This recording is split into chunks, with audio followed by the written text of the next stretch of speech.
वर्ण विचार पढ़ते हैं, ठीक है, वर्ण अक्षर, ठीक है। जब हम कोई भाषा बोलते हैं, देखिए ये का है ना, ये एक वर्ड हो गया, इसमें हमने एक और वर्ड मिला दिया, इसमें हमने एक और वर्ड मिला दिया, वर्ड मिलकर क्या बन गए, शब्द बन गए।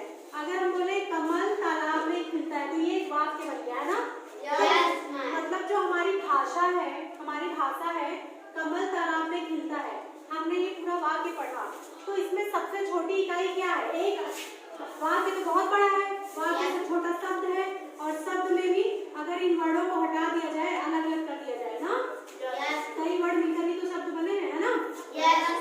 तो अकेले क्या बच गया, का मा ला, मतलब ये सब क्या बच गया, वर्ड। तो हम जो बोलते हैं उसकी सबसे छोटी इकाई क्या है, वर्ड है।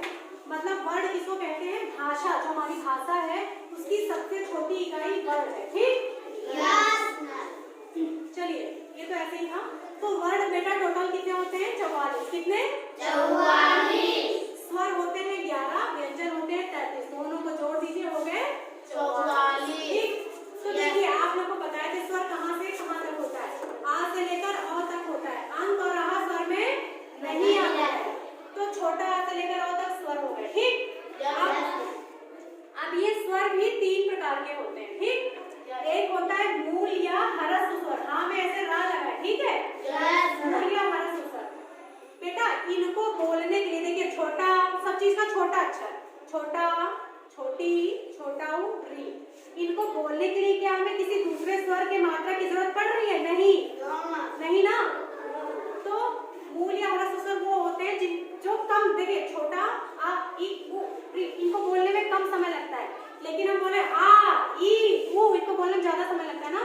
तो इनको बोलने में कम समय लगता है, या जो किसी और मात्रा मिला करके नहीं बनते हैं, उनको हम क्या बोलते हैं, मूल या ह्रस्व स्वर। तो मूल या ह्रस्व स्वर कितने टोटल, 4 हैं। इनको लीजिए आ, ई, उ, री, ठीक। अब बारी आई दीर्घ स्वर की, ठीक। दीर्घ का मतलब क्या होता है, बड़ा, जो बड़े अक्षर है, बड़ा, बड़ी, बड़ो, ए, ओ, ठीक। तो दीर्घ स्वर मतलब जो 2 मात्राओं से मिला करके बनते हैं, ठीक है। 2 बार आ की मात्रा मिली, बड़ा हो गया, 2 बार ई की मात्रा मिली, बड़ी हो गई, समझ में आया। उसके बाद संयुक्त स्वर, संयुक्त मतलब क्या होता है बेटा, जोड़ना। संयुक्त माने क्या होता है, जोड़ना, जो किसी 2 लोगों के जुड़ने से बने हैं, 2 अक्षर के। देखिए जो ए है, आ और ई को मिला करके क्या बनता है बेटा, ए, आ और ई को मिला करके क्या बनता है, ए। जब ए बन गया तो ऐ किसको मिलाकर बनता है, आ और ये वाले ए को मिला करके ऐ हो जाएगा, ठीक। तो ये 2 अक्षर के जोड़ने से बन रहा है ना बेटा, ए, ए, ओ, इसलिए इनको क्या बोलते हैं, संयुक्त स्वर, ठीक। ये स्वर तो है ही, लेकिन किस प्रकार के स्वर है, संयुक्त स्वर है। ओ किसको मिला करके बनता है बेटा, आ और उ को मिला करके, आ और उ को मिला करके, तो ओ बन गया। अब ओ कैसे बनेगा, आ और इस ओ को मिला करके बन जाएगा, ठीक है। समझ में आ रहा है, ठीक। तो संयुक्त स्वर कितने हो गए बेटा, 4, ठीक। अब इधर देखिए व्यंजन, हमने बेटा का वर्ग, चा वर्ग, टा वर्ग का मतलब जानते हैं। का वर्ग मतलब का खा गा, का के पूरे परिवार आ जाएगा, का खा गा घा इनका। चा वर्ग मतलब चा सा जा इया, ऐसे टा और टा खा गा ढा। का वर्ग ता खा गा घा ना, का वर्ग का खा गा घा मा। समझ में आ रहा है, ठीक। बहुत लोग जैसे छोटा बड़ा भूल जाते हैं ना ऐसे, तो ऐसे कैसे इसका एक तरीका है, कु, चू, टू, टू, कु, चू, टू, टू, यही है लाइन से, कु, चू, टू, टू, कु माने का वर्ग, मतलब काका लगा तीगा, चू माने 4 का वर्ग, चवर्ग, चाचा लगा इया, टू माने टावर, टावर टाका लगा, टू माने टावर, टाका लगा टावर, कु माने पाका, पाका पाका मा। समझ में आ रहा बेटा, अगर छोटा बड़ा लाइन से भूल जाए तो व्यंजन भूल जाए लाइन से, तो कु, चू, टू, टू, ऐसे पढ़ लीजिएगा, ठीक। चलिए तो व्यंजन कितने हैं, देखिए का वर्ग में का से लेकर इगा तक, चा वर्ग में चा से लेकर इया तक, टा में टा से लेकर ड़ा तक, ता वर्ग में ता से लेकर ना तक, पा वर्ग में पा से लेकर मा तक। तो बेटा ये कितने हो गए टोटल, 5, 10,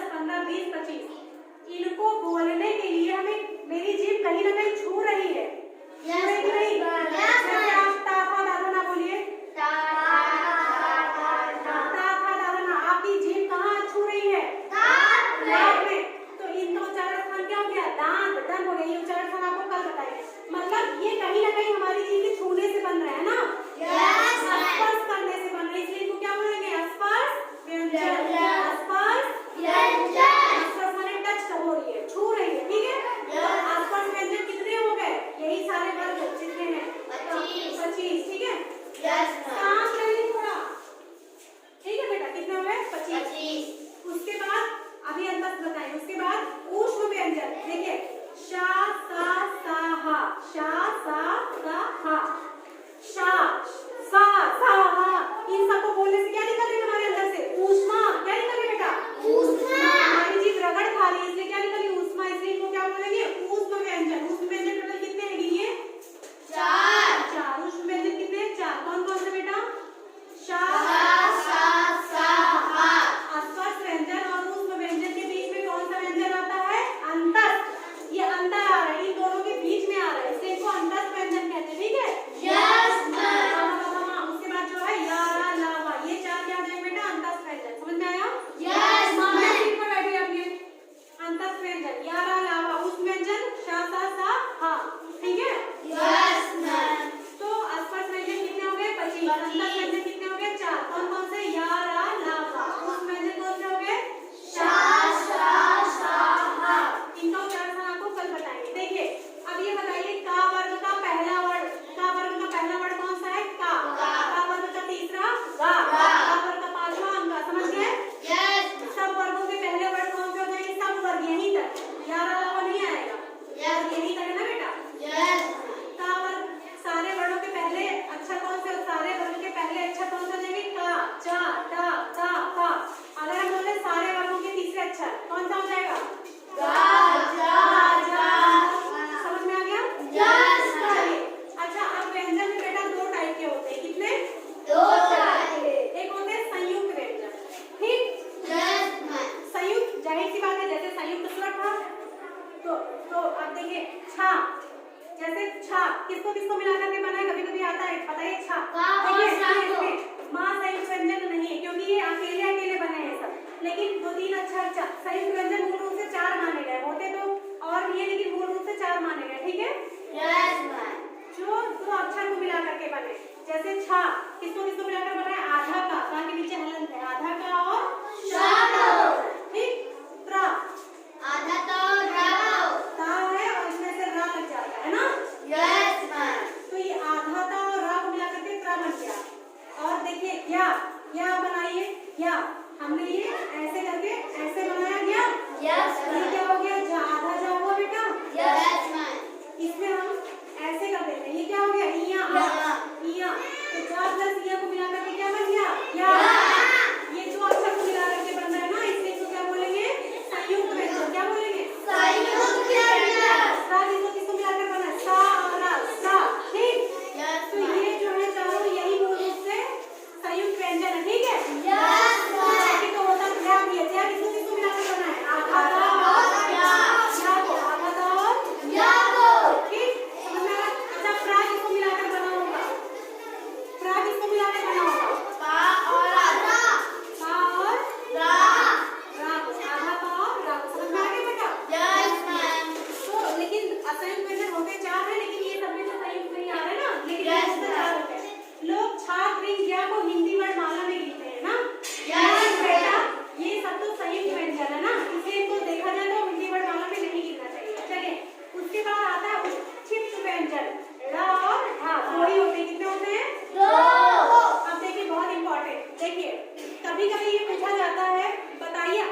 ठीक है।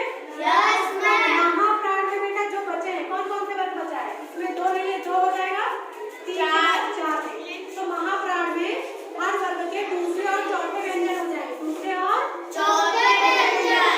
और सारे इसमें क्या था, इसमें अंदर भी आ चुका था ना। Yes ma'am. तो इसमें क्या आ जाएंगे, ऊष्म व्यंजन, समझ में आ गया। Yes ma'am. महाप्राण में सभी वर्गों के दूसरे और चौथे प्लस ऊष्म व्यंजन आ जाएंगे, ठीक। अब मैं पूछूं क्या या महाप्राण है, इसमें क्या अंदर व्यंजन आ रहा है हमें, महाप्राण नहीं, नहीं ना। Yes ma'am. तो इसमें केवल दूसरे और चौथे और सारे ऊष्म व्यंजन आएंगे, समझ में आ गया। Yes ma'am. चलिए उसके बाद घोष या सघोष एक ही चीज है बेटा। घोष और सघोष क्या होता है, सभी वर्गों के तीसरे चौथे पांचवें अक्षर, सभी वर्गों के तीसरे चौथे पांचवें अक्षर, यही तक वर्ग है ना, तीसरे चौथे पांचवें अक्षर आएंगे और सभी अंतस्थ आएंगे, 11 अलावा जितने अंतस्थ हैं ये आएंगे और हा आएगा, ठीक है। Yes ma'am. ऐसे तो आप भूल जाएंगे। तो घोष की ट्रिक क्या है, 345 का घूस देखते हैं, 345 रुपए का किसी को घूस दोगे तो अंदर कर दिए जाओगे, घूस देना कानूनन अपराध है ना। Yes ma'am. तो 345 का घूस देकर ही अंदर, 345 मतलब सभी वर्गों का तीसरा अक्षर, चौथा अक्षर, पांचवा अक्षर, ठीक है। उसके बाद इसकी घूस देते ही सभी अंदर से क्या हो जाएगा बेटा, अंतस्थ व्यंजन, यार अलावा आ जाएंगे सब, ठीक है। Yes ma'am. है से हाँ आ जाएगा, है से हाँ। समझ में आ रहा है। Yes ma'am. तो ये घोष हो जाएगा। अब मैं पूछूं क्या हा अंतस्थ घोष है, यस मैम। है ना। Yes ma'am. क्या शा घोष है, नो मैम। नहीं है क्योंकि इसमें अंतस्थ नहीं आ रहा है, उसमें नहीं आ रहा है, समझ में आ गया। Yes ma'am. और आघोष क्या हो जाएगा बेटा, घोष में कौन कौन सा आया है, 345, घोष में कौन कौन से वर्ग आ रहे हैं, 345। वर्गों के तीसरे चौथे पांचवें अक्षर आ रहे हैं ना। Yes ma'am. इसमें क्या हो जाएगा जो इसमें नहीं आया, इसमें दूसरा वर्ग नहीं आया है और कौन सा नहीं आया है, पहला नहीं आया है और इसमें अंतस्थ भी तो आ जाते हैं बेटा। Yes ma'am. इसमें जो इसमें आ गए अंतस्थ वो इसमें नहीं आया, इसमें क्या आ जाएगा, ऊष्म, क्या आ जाएगा, समझ में आ गया। Yes ma'am. तो क्या चा अघोष में आएगा, नो मैम। चा अघोष में आएगा, यस मैम। Yes, ma'am. क्योंकि वर्ग का प्रथम जितने भी अक्षर है ये सब अघोष में आएंगे, ठीक है बेटा। Yes ma'am.